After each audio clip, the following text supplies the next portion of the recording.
Clip number 831۔ اس clip میں قرآن پاک کی سورہ طٰہٰ کی آیت نمبر 108 سے 109 تک کی تلاوت، ترجمہ اور تفسیر قرآن صراط الجنان آپ سماعت فرمائیں گے۔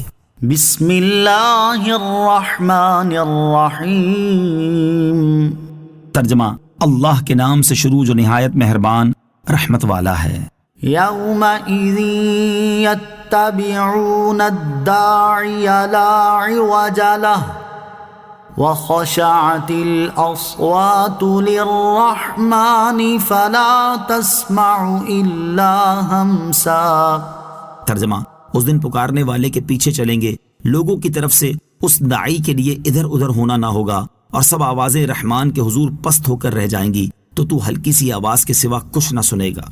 یومئذ یتبعون الداعی، اس دن پکارنے والے کے پیچھے چلیں گے۔ ارشاد فرمایا کہ جس دن پہاڑ ریزہ ریزہ کر کے اڑا دیے جائیں گے، اس دن لوگ قبروں سے نکلنے کے بعد پکارنے والے کے پیچھے چلیں گے، جو انہیں قیامت کے دن موقف کی طرف بلائے گا اور ندا کرے گا، رحمان عز و جل کے حضور پیش ہونے کے لیے چلو۔ اور یہ پکارنے والے حضرت اسرافیل علیہ السلام ہوں گے۔ لوگ اس بات پر قادر نہ ہوں گے کہ وہ دائیں بائیں مڑ جائیں اور اس کے پیچھے نہ چلیں، بلکہ وہ سب تیزی سے پکارنے والے کے پیچھے چلیں گے، اور اس دن سب آوازیں رحمان کے حضور ہیبت و جلال کی وجہ سے پست ہو کر رہ جائیں گی، اور حال یہ ہوگا کہ تو ہلکی سی آواز کے سوا کچھ نہ سنے گا۔ اس کی کیفیت کے بارے میں حضرت عبداللہ ابن عباس رضی اللہ تعالیٰ عنہما نے فرمایا، وہ ہلکی سی آواز ایسی ہوگی کہ اس میں صرف لبوں کی جنبش ہوگی۔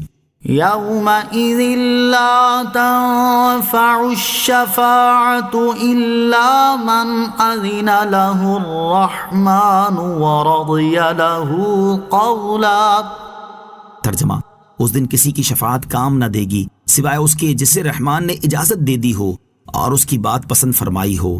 یومئذ لا تنفع الشفاعة، اس دن کسی کی شفاعت کام نہ دے گی۔ پھر ارشاد فرمایا کہ جس دن یہ ہولناک امور واقع ہوں گے، اس دن شفاعت کرنے والوں میں سے کسی کی شفاعت کام نہ دے گی، البتہ اس کی شفاعت کام دے گی جسے اللہ تعالیٰ نے شفاعت کرنے کی اجازت دے دی ہو اور اس کی بات پسند فرمائی ہو۔ اہل ایمان کی شفاعت کی دلیل علامہ علی بن محمد خازن رحمۃ اللہ تعالی فرماتے ہیں، یہ آیت اس بات پر دلالت کرتی ہے کہ قیامت کے دن مومن کے علاوہ کسی اور کی شفاعت نہ ہوگی، اور کہا گیا ہے کہ شفاعت کرنے والے کا درجہ بہت عظیم ہے، اور یہ اسے ہی حاصل ہوگا جسے اللہ تعالیٰ اجازت عطا فرمائے گا، اور وہ اللہ تعالیٰ کی بارگاہ میں پسندیدہ ہوگا۔ شفاعت سے متعلق 6 احادیث۔ یاد رہے کہ اللہ تعالیٰ قیامت کے دن اپنے مقبول بندوں کو گناہ گار مسلمانوں کی شفاعت کرنے کی اجازت عطا فرمائے گا، اور یہ مقرب بندے اللہ تعالیٰ کی دی ہوئی اجازت سے گناہ گاروں کی شفاعت کریں گے۔ اس مناسبت سے یہاں شفاعت سے متعلق 6 احادیث سماعت فرمائیں۔ مسلم شریف کی حدیث حضرت ابو ہریرہ رضی اللہ تعالیٰ عنہ سے روایت ہے، رسول کریم علیہ السلام نے ارشاد فرمایا، میں قیامت کے دن حضرت آدم علیہ السلام کی اولاد کا سردار ہوں گا، سب سے پہلے میری قبر کھلے گی، سب سے پہلے میں شفاعت کروں گا، اور سب سے پہلے میری شفاعت قبول کی جائے گی۔ حدیث نمبر 2، ترمذی شریف کی حدیث حضرت عبداللہ ابن عباس رضی اللہ تعالیٰ عنہما سے روایت ہے، چند صحابہ کرام علیہم رضوان نبی اکرم علیہ السلام کے انتظار میں بیٹھے ہوئے تھے، اتنے میں آپ علیہ السلام تشریف لے آئے۔ جب قریب پہنچے تو صحابہ کرام علیہم رضوان کو کچھ گفتگو کرتے ہوئے سنا۔ ان میں سے بعض نے کہا، تعجب کی بات ہے کہ اللہ تعالیٰ نے اپنی مخلوق میں سے حضرت ابراہیم علیہ السلام کو اپنا خلیل بنایا۔ دوسرے نے کہا، یہ حضرت موسیٰ علیہ السلام سے اللہ تعالیٰ کے ہم کلام ہونے سے زیادہ تعجب خیز تو نہیں۔ ایک نے کہا، حضرت عیسیٰ علیہ السلام اللہ تعالیٰ کا کلمہ اور روح ہے۔ کسی نے کہا، حضرت آدم علیہ السلام کو اللہ تعالیٰ نے چن لیا۔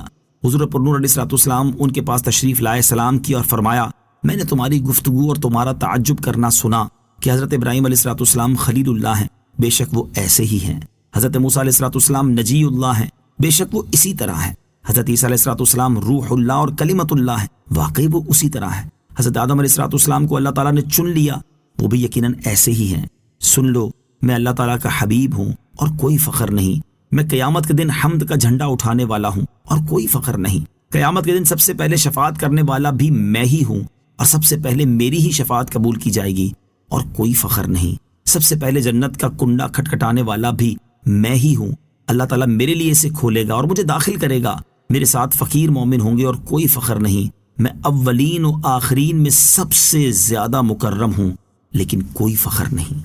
نمبر 3، مسلم شریف کی حدیث حضرت ابو ہریرہ رضی اللہ تعالیٰ عنہ سے روایت ہے، رسول اللہ صلی اللہ تعالیٰ علیہ وسلم نے ارشاد فرمایا، ہر نبی کی ایک دعا قبول ہوتی ہے، پس ہر نبی نے وہ دعا جلد مانگ لی، اور میں نے اس دعا کو قیامت کے دن اپنی امت کی شفاعت کے لیے بچا کر رکھا ہوا ہے، اور یہ انشاءاللہ عز و جل میری امت میں سے ہر شخص کو حاصل ہوگی جو اس حال میں مرا کہ اس نے اللہ عز و جل کے ساتھ شرک نہ کیا ہو۔ نمبر 4، ابو داؤد شریف کی حدیث حضرت انس بن مالک رضی اللہ تعالیٰ عنہ سے روایت ہے، رسول انور علیہ الصلوۃ والسلام نے ارشاد فرمایا، میری شفاعت میری امت کے ان لوگوں کے لیے ہوگی جن سے کبیرہ گناہ سرزد ہوئے ہوں گے۔ نمبر 5، ابن ماجہ کی حدیث حضرت عثمان بن عفان رضی اللہ تعالیٰ عنہ سے روایت ہے، رسول اکرم علیہ الصلوۃ والسلام نے ارشاد فرمایا، قیامت کے دن 3 لوگ شفاعت کریں گے۔ نمبر 1، انبیاء کرام علیہ السلام، نمبر 2، پھر علماء، نمبر 3، پھر شہداء۔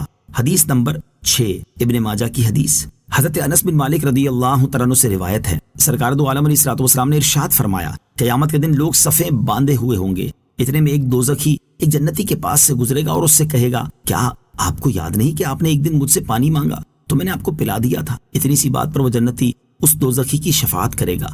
ایک جہنمی کسی دوسرے جنتی کے پاس سے گزرے گا تو کہے گا، کیا آپ کو یاد نہیں کہ ایک دن میں نے آپ کو وضو کے لیے پانی دیا تھا؟ اتنے ہی پر وہ اس کا شفیع ہو جائے گا۔ ایک کہے گا، آپ کو یاد نہیں کہ فلاں دن آپ نے مجھے فلاں کام کو بھیجا تو میں چلا گیا تھا؟ اسی قدر پر یہ اس کی شفاعت کرے گا۔